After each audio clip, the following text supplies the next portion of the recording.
வணக்கம். நான் ராதாரவி. இப்போ இந்த தடவை நடக்கிற தேர்தலில், டப்பிங் யூனியன் தேர்தலில்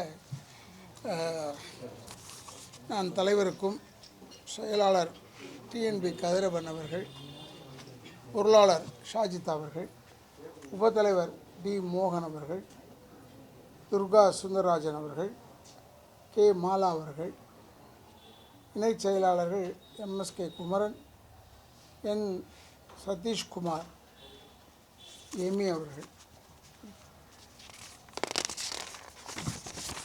செயற்குழு உறுப்பினர்களாக விசி ஜெயமணி,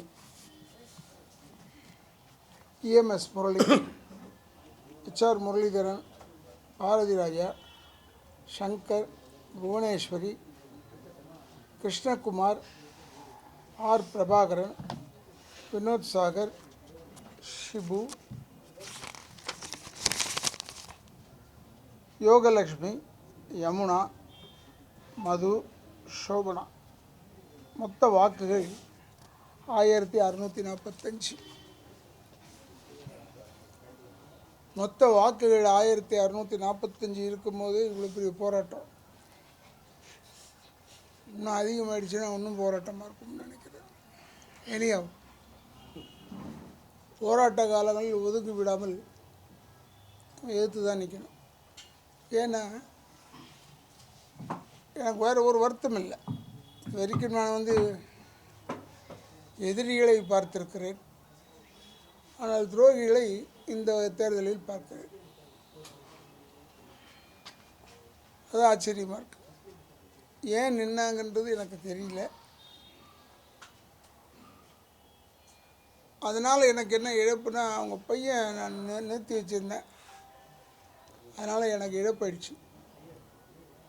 அவர் வேணாங்க, அவர் இருந்தார்னா அவருடைய பையன் தொல்லை இதெல்லாம் நிறைய பேர் சொன்னாங்க. நான் எதற்காக சொல்கிறேன் என்றால், ஒரு யூனியன்னா என்னென்ன செய்ய போகிறோம்னு சொல்லணும். இல்லையா? அவங்க சொல்கிறாங்க நாங்கள் இவங்க செய்யாதெல்லாம் செய்வோம்னு. இதுதான் ஒரே வார்த்தை. அது என்ன செய்யாததுன்னா, 10 வருஷம் இது 10% வாங்குறாங்கல்ல, அதை நிறுத்திடுவோன்னு சொல்கிறாங்க. எனக்கு என்ன இருக்குது, 10% பாவம் வேலை செய்கிறவங்களுக்கு, அவங்களுக்கு 10%, அதில் 5% டெஃபினட்டாக யூனியன், மீதி 5% உங்களுக்கு தரோன்னு சொல்கிறோம். இல்லை அவங்க சொன்னதுலேயே இந்த 10% தான் என் காதில் ஒழிச்சுது. அப்போ கூடவே இருந்திய 40 வருஷம் கூட இருந்திய, ஏன் ஒரு தடவை கூட நீ சொல்லலை கேட்டால், இது எழுதியிருக்கேன், பாயிண்ட்ஸ்லாம் எழுதி வச்சுருக்கேன், எதில் பேசுகிறதுக்கு பேப்பரில் இந்த இங்கே மீட் பண்ணுறோம், இதில் பேசிடு, அவர் ஓட்டு போடாதீங்கன்னு. நான் தைரியமாக தன்னம்பிக்கையோடு இருக்கேன். நிச்சயமாக நம்ம அணி பெரிய அளவில் வெற்றி பெறும். இன்னும் சொன்னீங்க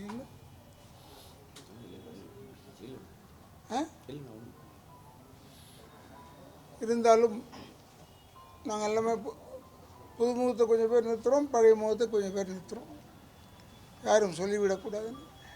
இன்ட்ரெஸ்ட் இருக்கிறவங்கள நான் சேர்த்துருக்கேன், இன்ட்ரெஸ்ட் இல்லாதவங்கள நான் சேர்த்தது கிடையாது. ஆனால் இதனால் என்ன பெரிய இழப்பு, நம்ம மூஞ்சி பேச முடியல, தேர்தல் வரைக்குமாவது பேச முடியல. அதுக்காக வருத்தப்பட வேண்டியதாக இருக்குது. நல்ல நண்பன், 40 ஆண்டு கால நண்பன், ஏதோ ஒரு பட்டு இருக்கும். ஏன் நம்ம தலைவராக நின்று, என்ன தலைவராக நின்று நான் ஆஸ்பத்திரியில் படுத்திருக்கும் போதெல்லாம் வந்தார், பேசினார். டைம் இருக்கு அதுக்கே இப்போவே அவசரப்படணும்னு சொல்லிட்டு கடைசியில் பார்த்தா பொசுக்க நின்றுட்டார். அவர் நின்னது எனக்கு ஒரு பெரிய ஆச்சரியம். இருந்தாலும் இந்த யூனியனை பொறுத்தளவில் நாங்கள் தொண்டர்களோடு தான் இருப்போம், தொண்டர்கள் செய்வதை சொல்லுவோம். அவர் சொல்கிறார், இப்போவே சொல்கிறார், நான் ஜெயிச்சு வந்துட்டால் இதுலேருந்து ஒரு 6 பேரை எடுத்துடுவேன்னு சொல்கிறார். யார் அந்த 6 பேர்னால் அவங்க குடும்பத்தில் 3 பேர், அப்புறம் வேறு யாரும் 3 பேர் கூட இல்லை. அதனால் நம்ம அப்படிலாம் இல்லாமல் நமக்குள் உழைக்கக்கூடியவர்கள் இந்த 2 ஆண்டுகள் வைத்துத்தான் செய்ய வேண்டும், செயல்பட வேண்டும். கூட சொல்லியிருக்கேன், தேர்தல் ரிசல்ட் முடிஞ்ச உடனே முதல் வேலையாக யார் யாருக்கு என்னென்ன தேவை ஏற்கனவே நோட் பண்ணி வச்சுருக்காங்க என்னென்ன தேவைன்னு. அதனால் அந்தளவுக்கு நாங்கள் துரிதமாக தான் பணி செய்து கொண்டு இருக்கிறோம். Human wants cannot be satisfied. நம்முடைய தேவைகளை பூர்த்தி செய்ய முடியாது யாருமே. ஆனால் அந்த தேவைகளை ஓரளவுக்கு அது பூர்த்தி செய்கிறோம். என் கூடவே பக்கத்திலே உட்காந்துக்கிட்டு இப்படி பண்ணிட்டாருன்றது வருத்தம் என்று சொல்லி இதில் நாங்கள் நிச்சயமாக வெற்றி அடைவோம். எங்கள் லிஸ்ட்டை உங்களுக்கு படிச்சிருக்கேன். நாங்கள் வெற்றி பெறுவதற்கு நீங்கள் உறுதுணையாக இருக்க வேண்டும், அதுதான் மிக முக்கியம். போங்க அவர்கிட்டையும் கேளுங்க, அவரும் ஏதாவது கொடுப்பாரு. ஆச்சரியமாக இருக்கிறது என்று சொல்லி இந்த முறையும் எனக்கு வாக்களித்து ராதா ரவி தலைமையிலான யூனியன் கம்ப்ளீட்டாக வெற்றி வந்தது. இதை சொன்னதான் எனக்கு சந்தோஷம் என்று சொல்லி விடைபெறுகிறேன். நன்றி, வணக்கம்.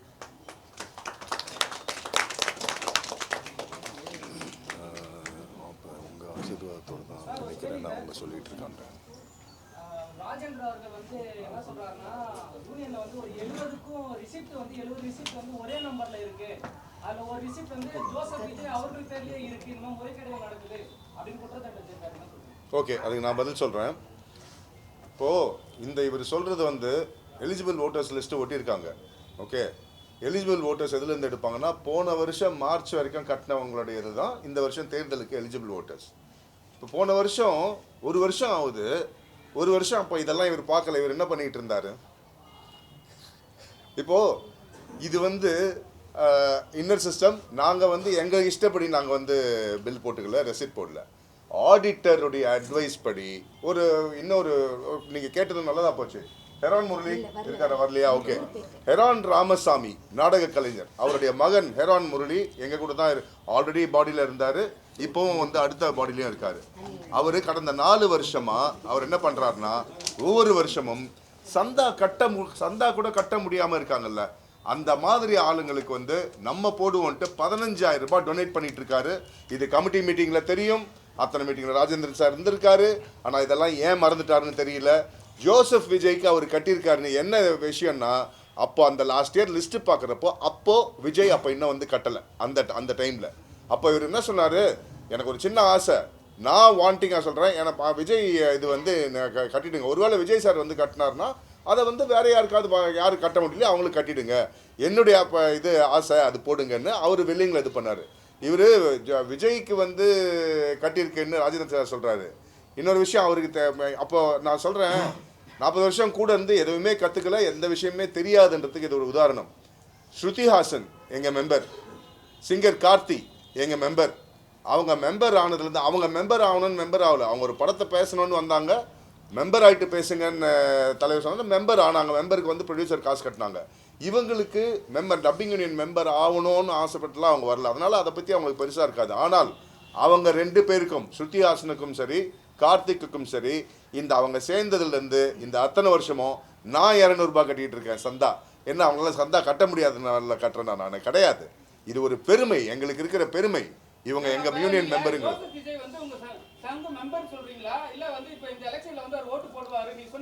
எந்த எலெக்ஷன்லயும் விஜய் சார் ஓட்டு போட்டது கிடையாது.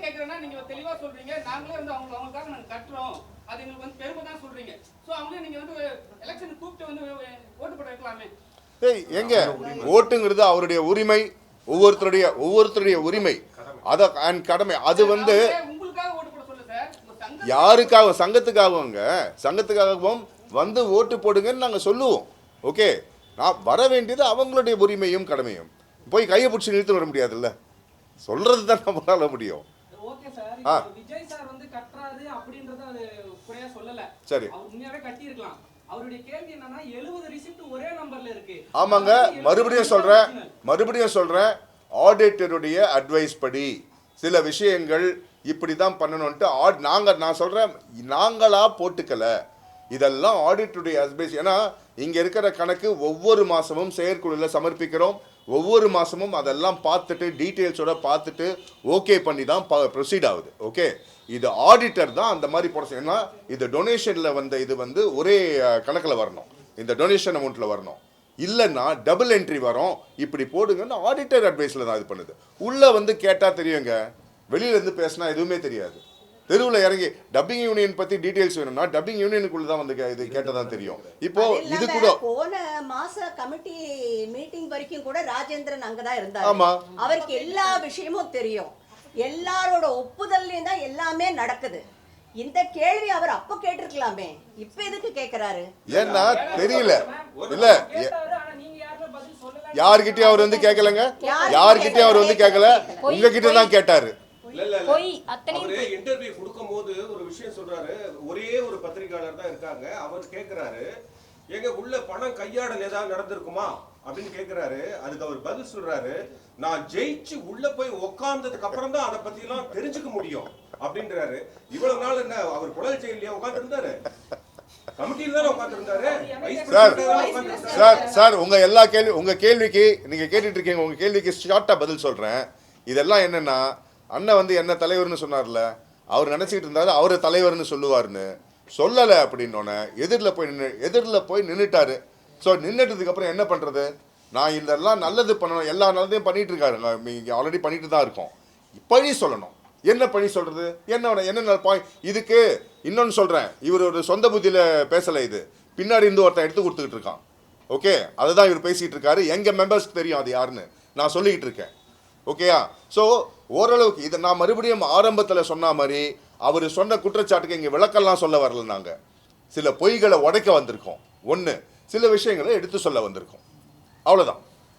ராதாரவி சார் வந்து இப்போ வந்து கொஞ்சம் வயது முதுகுனால வந்து அவர் தலைவரா வச்சுட்டு கொஞ்ச நாளுக்கு அப்புறம் அவர் ஜெயிக்க வச்சுட்டு அதுக்கப்புறம் வந்து வேற தலைவர் வந்து உட்கார்ற மாதிரி வந்து ஒரு பேச்சு போயிட்டு இருக்கு. இருங்க வேற தலைவர்னா யாரு? இருடா, பதில் சொல்றேன். என்னங்க உங்க சைடுல தான் நான் சொல்றேன், அதான் கேக்குறேன். இருடா, என்ன சொல்றாருன்னா அவங்க வந்து அந்த மாதிரி ஒரு பேச்சு போயிட்டு இருக்கு. சரி, ராதாரவி சார் இல்லனா வந்து இந்த சங்கமும் ஒண்ணும் இல்ல, அவங்க உண்மை சொல்றாங்க, சங்கமும் ஒண்ணும் இல்ல, பின்னாடி வர உறுப்பினரும் ஒண்ணும் இல்லன்றாங்க. சரி, உங்களோட பதில்? ராதாரவி சார் கோழை இல்லைங்க, ராதாரவி சார் கோழை இல்ல. நான் இப்போ வரேன், நான் வர மாதிரி வரேன், 2 மாசம் கழிச்சதுக்கு அப்புறம் கதிர் நீ வா இல்ல துர்கா நீ வா அப்படின்னு சொல்றதுக்கு அவர் கோழை கிடையாது. என்ன அவரே நேரடியா சொல்லுவாரு, அது ராஜேந்திரன் சார் வாய் மூலமா சொல்ல வேண்டிய அவசியம் இல்லை. அதான் இல்ல அண்ணன், அதுக்கு அண்ணன் வந்து சொல்லுவாங்க. இல்லைங்கண்ணே, அதாவது அவர் சொல்றது என்னன்னா, ராதாரவி சார் இப்படி பண்ணுறாரு, இப்படி பண்ண போகிறாருன்னு. ஆக யூனியனை விற்க போகிறது இல்லைல்ல, நான் எப்படியோ போகிறேன்ப்பா, நான் இப்போ ஜெயிக்க போகிறேன், ஜெயிச்சுவிட்டு நான் வேறு தலைவர் கொடுக்குறேன், ஆனால் யூனியனை விற்க மாட்டேன்ல. அந்த சட்டப்படி என்னென்னா யூனியன் விற்க முடியாது, இப்போ எனக்கு தெரியாதுன்னு சொல்ல முடியாது. நான் தலைவர் ஆகிட்டேன்னா ஒவ்வொரு தலைவர்களை தான் உள்ளே கொண்டாடலாம் நீங்கள் சொல்கிறபடி ஐடியாவில். ஆனால் நீங்கள் சொன்ன ஐடியாவும் நல்லா இருக்குது. நான் ஜெயிச்சுட்டு அவர் இல்லைன்னு சொல்லுது, அதில் கதிரை கொண்டாடவே முடியாது. ஏன்னா கதிர் வந்து செயலாளராக இருக்கார், அவரை கொண்டாட முடியாது. இன்னொன்று சொல்லிடுறேன் உங்களுக்கு, இந்த துர்கம்மா யாருன்னா டைரக்டர் சுந்தரராஜன் சார் இருக்கார்ல, அவங்களுடைய 2வது மனைவி. அவங்க நல்ல வாழ்க்கை எல்லாம் நல்லா இருக்குது. அவங்க முந்தின தடவைலாம் முதல்ல இதெல்லாம் எதிர்த்து தான் நின்னாங்க, அப்புறமா நம்மக்கிட்டே வந்துட்டாங்க. ஏன்னா அதாவது செயல்படணும். அதே மாதிரி கதிர் யாருன்னா டைரக்டர் டிஎன் பாலு சார் பையன், அதாவது சட்டமேன் கையில் படம் எடுத்தாங்கல்ல, அவருடைய பையன். இப்போ நான் நினச்சிக்கிட்டேன், அப்போ இனிமேல் வரும்போது அவங்கவுங்க வீட்டுக்காரு அவங்கவுங்க அப்பா எல்லோரும் வந்து அவங்க ஸ்கூல் அட்மிஷன் மாதிரி ஆயிடுச்சு. அண்ட் ஒன் மோர் திங், இதில் யாருமே வந்து சோடையானவர்கள் கிடையாது. அவர் ஆக்கிடுவார் இவர் ஆக்கிடுவார்னா அது அவருடைய ஐடியாவாக இருக்கலாம். ஆக்க முடியுன்ற சட்டம் இருந்தால் கூட நம்ம நான் ஏன்னா சொன்ன போன தடவை அதை தூக்கிட்டு சுமக்கிறாரு. போன தடவை சொன்னேன், இல்லைடா நான் வந்து விட்டுறேன், நின்று நான் ஜெயிச்சுட்டு யாரையாவது கொண்டாந்துடலான்டான்னு சொன்னேன். ஒருவேளை அது என்னுடைய எஃபெக்டாக இருக்கும். அவர் புது ஐடியா எதுவுமே வர்ற அளவுக்கு அவர் இன்னும் தேர்ச்சி பெறல. சார் 40 வருடம் நண்பர் சார் அவர் உங்களுக்கு சரிங்களா? நீங்க பேசி அழகா சார்ட் அவுட் பண்ணி உங்களுக்கு பக்கத்துல இருக்கிற நல்ல நம்பருக்கு வந்து நீங்க வந்து தன்னிச்சாவே ஒரு தலைவர் ஏற்கனவே நீங்க தான் ஜப்பிங்னாவே ராதாரவி சார் தான் சரிங்களா? நீங்க அழகா பேசினாவே பிரச்சனை பாதி சால்வ் ஆயிடும் சார். எலெக்ஷன் வந்து ஒரு செகண்டரி. அதாவது அழகாக எப்படி பேசலாம். பார்த்துட்டு இருந்தேன், யானை குடிச்சிக்கிட்டே இருந்தது தண்ணியை. அங்கேருந்து வந்து அவன் இசுக் இசுக் இசுக்குன்னு சொல்கிறான், உடனே தண்ணியை கீழே கொட்டிடுது. யானைக்கு புரியுது, ஏன் மனுஷனுக்கு புரியலன்னு தெரில. அதனால் சொல்கிறேன், இப்போ நாய் ஓடி வந்தால் கிரவுட்டு சொல்லணும்னா ஓடிடுதே. அது மாதிரி அவரும் இருக்கலாம். அவர் வந்து இல்லை நான் ஆசீர்வாதம் வாங்கிட்டேன். ஆசீர்வாதம் என்னது பெரிய ஆசீர்வாதம் வாங்குறது? வந்து சொன்னால் நான் நிற்கிறேன்னு சொல்கிறவங்கள நான் நிற்கக்கூடாதுன்னு சொல்லக்கூடாது. அதுதான் பேசிக்காக.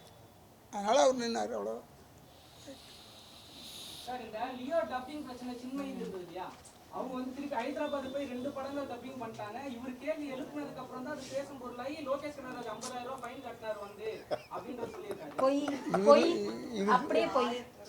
ஒரு பேச்சை யாராவது அங்கே வந்து ஒரு மரியாதை தராங்களான்னு பாருங்கள். இல்ல இவர் இல்லை சொல்றது இல்லை இரு லோகேஷ் கனகராஜ் கட்டு வர படத்தை இருமா, நான் தான் பேசுகிறேன்.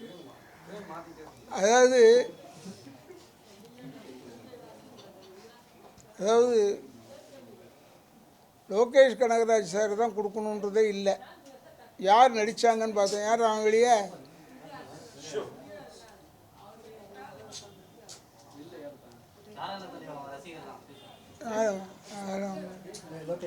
ஏய் லோகேஷ் போய் பாரு. பப்ளிக்காக பேசலாமா? டிஸ்டர்பன்ஸ் இருக்காதா? சரி, என்ன அந்த லோகேஷ் கனகராஜ் வந்து அவருக்கும் பாவம், அவருக்கும் தெரியாது. அவர் நான் மெம்பராக என்ன ரூல்ஸ் இதெல்லாம் தெரியாது. செஞ்சுட்டாரு. இருந்தாலும் நான் ஃபோன் பண்ணுவோன்னா உடனே ஒத்துக்கிட்டாரு. நான் அனுப்புகிறேங்க, என் பணத்தை எப்படியாவது அனுப்புகிறேன்னா அது அனுப்பிச்சிட்டா இருக்கலாம். அது இவர் சொல்லி தான் அங்கே போய் சொல்லி அப்புறம் ஆச்சுன்னு சொன்னால் அந்த பெருமை அவருக்கு போகணும்னா பெருமை போட்டோம். எனக்கு ஒன்றும் இல்லை, வந்துடுச்சு காசு யூனியனுக்கு, அவ்வளோதான். எங்கள் அதோட ஓவர். எலெக்ஷனுக்கு ஏதாவது இது சொல்லியிருப்பீங்க, உங்க மெம்பர்ஸ்க்கு வந்து என்னென்ன நல்லது பண்ண போறீங்கன்னு. இனிமேல் ஒன்றுமே இல்லை வையா, எல்லாமே பண்ணிகிட்டு இருக்கோம். நீங்கள் தப்பாக நான் பேசுகிறீங்க. வேறு ஆளுங்கிட்ட பேசுகிற மாதிரி ஏன் என்கிட்ட பேசக்கூடாதுன்னா, நான் இதெல்லாம் வச்சுருந்தேன்னா இந்நேரம் சொல்லியிருப்பேன். என் ஆளுங்களுக்கு இவ்வளோ கொடுக்கணும் அவ்வளோ கொடுக்கணும். ஒன்றுமே கிடையாது. இதே வேலை இருக்குது. தேர்தல் அறிக்கைன்னு இருக்குல்ல சார், அது கேட்குறேன். அது இனி பார்ப்போம். அவங்க என்ன கேக்குறாங்களோ, பெரும்பான்மையான உறுப்பினர்கள் என்ன கேக்குறாங்களோ அதை எங்க தலைவர் செய்வார். சார் நாங்கள் சொல்லிதான் ஓட்டு கேட்க சொல்லியிருக்காரு. சார் நாங்கள் எல்லா எலெக்ஷன்லையும் சொல்கிறது, இவர் வாக்குறுதிலாம் கொடுக்க மாட்டார், வாழ்க்கை கொடுப்பார், அவ்வளோதான். ரைட்டா? என்ன வேணும் ஏங்க? 1985லேருந்து அவர் தாங்க பண்ணிகிட்டு இருக்காரு. அவருக்கு தெரியாதா யாருக்கு என்ன பண்ணணும்னு? எல்லாமே பண்ணி நான் உண்மையாகவே அவர் சொன்ன மாதிரி இனி பண்ணுறதுக்கு எதுவும் இல்லை. ஒன்று தான் இருக்குது. நாங்கள் போராடிட்டு இருக்கோம். அதுக்கு சின்னத்திரை யூனியனுக்குள்ளே வரணும். இது எங்கள் உறுப்பினர்களுடைய கோரிக்கை. அது எங்கள் ஆளுமை மிக்க தலைவர் தலைமையில் அதுவும் நடக்கும். இதை தடுக்கணுங்கிறதுக்காக தான் வேற ஒருத்தன் பின்னாடி இருந்து ஆப்ரேட் பண்ணுறான், இவங்க இது பண்ணுறாங்க. இன்னொன்று ஒரு சின்ன ஒரே ஒரு விளக்கம், சின்மையை நான் பேச விட்டேன்னு ராஜேந்திரன் சார் சொல்லியிருக்காரு. ஓகேயா? நாங்கள் பேச விடலை. அப்புறம் எப்படி திருடன் எப்படி நைட்டில் வந்து யாருக்கும் தெரியாமல் திருடுவானோ அந்த மாதிரி நைட்டில் திருட்டுத்தனமாக வந்து பேசினது.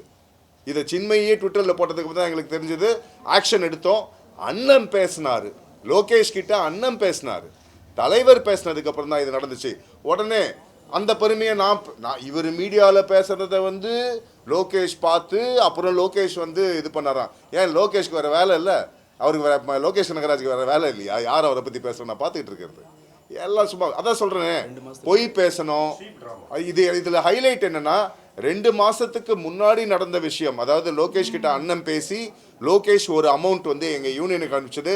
அந்த அமௌண்ட்டும் அவர் கூடவே இருந்து கேட்டுட்டு தப்பாக சொல்கிறாரு. ஞாபகம் இல்லை அவருக்கு.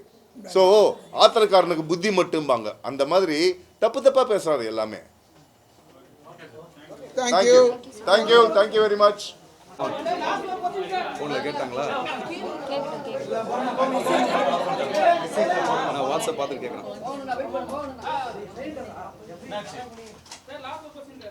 என்னங்க வாட்ஸ்அப்பில் வந்துருக்கு. வாட்ஸ்அப்ல அனுப்பியிருக்காங்களா? சரி பரவாயில்ல வாங்க.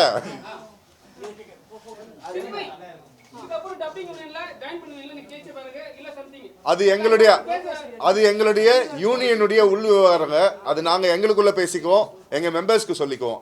அதை வெளித்தளத்தில் சொல்ல வேண்டிய அவசியம் இல்லை. மறுபடியும் சொல்றேன், இது அவர் சொன்னதால நான் அதை கிளியர் பண்ணேன், அவ்வளவுதான். சரிங்களா? இப்போ நீங்க கேட்டீங்க, நான் கிளியர் பண்ணேன். ஆக்சுவலா இது எல்லாமே யூனியனுடைய உள் விவகாரம். நாங்க அதாவது சின்மயி முதல்ல இன்னொரு விஷயம் சொல்றேன். சின்மயை முதல்ல நாங்க வெளியில அனுப்பல. ஒவ்வொரு வருஷமும் சந்தா கட்டணும். சந்தா கட்டலைன்னா மெம்பர்ஷிப் போயிடும். இது எங்களுடைய யூனியன் ரூல்ஸ், மெம்பர்ஷிப் கார்டுலயே இருக்கு. சின்மயி யூனியன் பக்கம் வரமாட்டாங்க, சந்தா கட்ட மாட்டாங்க. சந்தா கட்டாததால 2018 இதே இப்போ இவங்க பின்னாடி இருந்து ஆப்ரேட் பண்றாங்கன்னு சொல்றான்ல ஒருத்தன், அவன் வந்து கோர்ட்ல கேஸ் போட்டு கோர்ட்ல இருந்து அவங்க ஒரு ஜட்ஜை கொண்டு வந்தாங்க, ரிட்டையர்ட் ஜட்ஜா எலெக்ஷன் ஆஃபீஸராக கொண்டு வந்தாங்க. அந்த எலெக்ஷன் ஆஃபீஸர் 3 வருஷம் கண்டினியூஸாக சந்தா கட்டாததால சின்மயிக்கு vote, she is not a member, she is not eligible to ஓட்னு அவங்க ரிமூவ் பண்ணாங்க சின்மயியை. சின்மயி நாங்கள் ரிமூவ் பண்ணல. சின்மயி தனக்கு தானே தற்கொலை. தான் சந்தா கட்டாததால அவங்களுடைய மெம்பர்ஷிப்பை அவங்களே இழந்துட்டாங்க. ஆனால் சொன்ன என்ன, நான் லைஃப் மெம்பரு, நான் வந்து என்னை வந்து இந்த மாதிரி பண்ணிட்டாங்க, என்னை தூக்கிட்டாங்க. அவங்கள யாரும் தூக்கல, அவங்களே தூக்கிட்டாங்க. இதுதான் உண்மை. மெம்பரே இல்ல, அப்புறம் எப்படி எலெக்ஷன்ல ஓட்டு வரும்? ஆமா, திருப்பியும் ஜாயின் பண்ண அவங்கள வரணும். நீங்க கேட்கறது இல்ல, சைலன்ஸ் ப்ளீஸ், சைலன்ஸ். அவர் வந்தா சேர்ப்பீங்களா? சேர்க்க மாட்டேன். நிச்சயமா அந்த காம்பவுண்டுக்குள்ளே சேர்க்க மாட்டோம், வெளியே நின்று பேசுறேன். இங்க பேசிக் ஒண்ணுங்க. இங்க யாரையும் நீங்க கையை பிடிச்சி இழுத்து நீங்க மெம்பர், நீங்க வந்து வாங்க மெம்பர் ஆகணும்னு சொல்றது கிடையாது. இதெல்லாம் எப்படின்னா, ஆர்டிஸ்டா முன்னாடி வந்து அண்ணன் வந்து எல்லா ஆர்டிஸ்டா நீங்க மெம்பர் ஆனதுக்கு காரணம் அண்ணன். ஏய் எனக்கு இல்லையா, உங்களுக்கு பாதுகாப்புன்னு சொல்லி மெம்பர் ஆக்குனது. ஓகேயா? யாருமே இங்க அவங்க ஓன் வில்லிங்ல தான் வந்து சேர்றது மெம்பர்ஷிப். ஓகே, அதனால தான். ஸோ சின்மயி இதெல்லாம் வந்து தேங்க்யூ.